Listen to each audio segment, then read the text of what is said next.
Normally we don't get tunes like this. This one was towed in, and well, it's kind of a friend of mine, and so I'm gonna help him out, but there's no turbo on the car.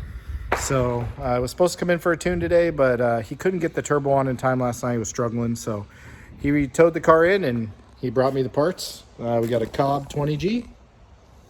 Awesome turbo, brand new turbo. But we're gonna have to put that turbo in before we get on the dyno. So, well, I feel like being a nice guy today, so I'm gonna go ahead and put that turbo on, and I'll take you guys with me on it and see if we can get this thing knocked out today. So stay with me. All right, guys, so as you can see here, there's no turbo installed. So basically we have, this is from the up pipe, turbo flange bolts too. We got the oil feed line right here. This supplies oil to the turbo. And then this is the inlet tube where the air comes in from the air box, goes all the way through. And then that's the turbo oil drain hose. It's really hard to get that lined up with the turbo when you're dropping it in. That's the hardest part. But once you get that in, it's pretty smooth. So I'm gonna see if I can drop this thing in, see what we get. All right, guys, well, we got the turbo on there, and it's a little bit of a tight fit, a little tricky, but we were able to get it in there. Oil line's hooked up. We got the drain tube lined up on the bottom, which is the trickiest part. And then we got the coolant hose on the bottom. So now basically what we got to do is from the IAG air oil separator, we have this hose here. We're going to connect that to the coolant line on top, and that'll complete the coolant circuit on the turbo. And then this area here is a little sensitive. So this is where the charge pipe comes on. It's a little tricky because there's an air injection valve here, and this always gets in the way usually. So we either usually have to shave the tab off this connector if you know, to get room clearance here to do this. So we're going to do that here in the next part. So I'm going to get that coolant line on, and then we'll come back. All right, so the turbo's on. We got the hoses routed. You can see it's a very tight fit, but it does work. We ended up having to, basically what I did here is I shaved the connector on the air pump so that I could get more clearance here where the turbo's at. All you do is just shave the top of it off. It's not a big deal. The wires are all still good, intact. It still fits good. So now we just need to connect the inlet tube, put the oil feed bolt in the oil feed line, finish the couplers on the intercooler pipe, and then we should be ready to go. We're getting close.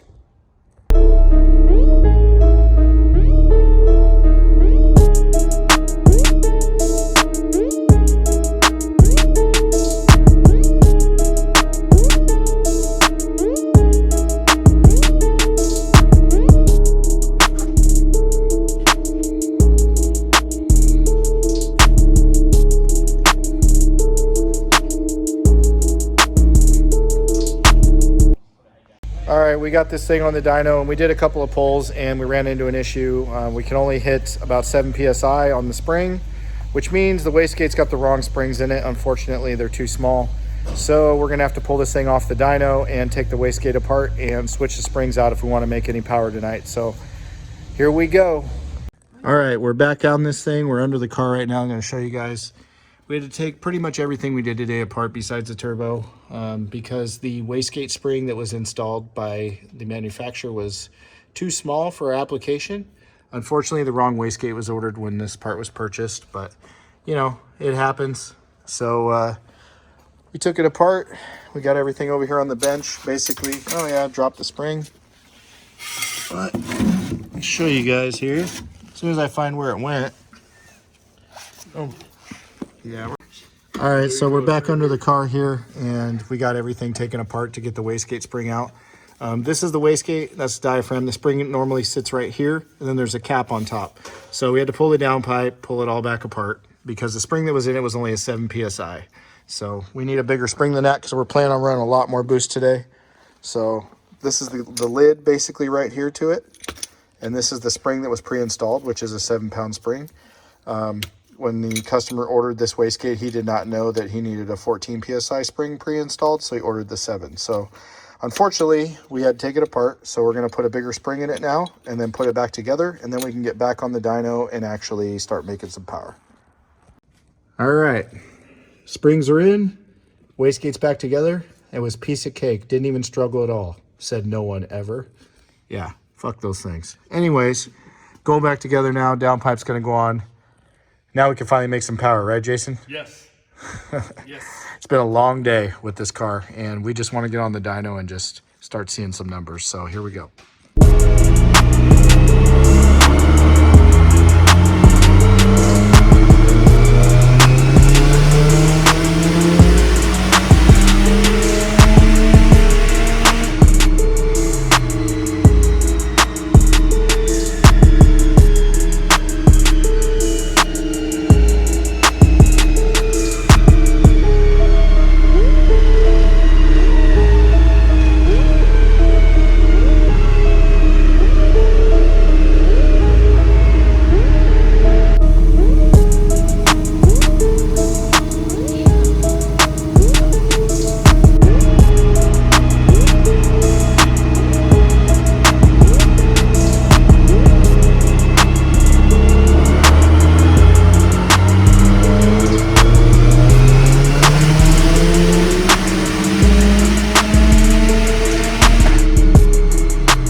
All right, it's been a long day with this girl, but she fought tooth and nail, fought through it, and the results came out pretty good. Fell a little bit short of our expectations. We were really hoping to hit that 400 number, but the turbos literally maxed out.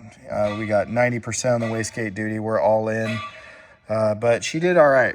397 wheel and 395 torque Mustang, which is 451 on a dyno jet. That works out pretty good. Not bad for a little stock location 20G turbo. But yeah, she rips. So, been a long day. We're going to call it there. And until the next one, we'll see you later.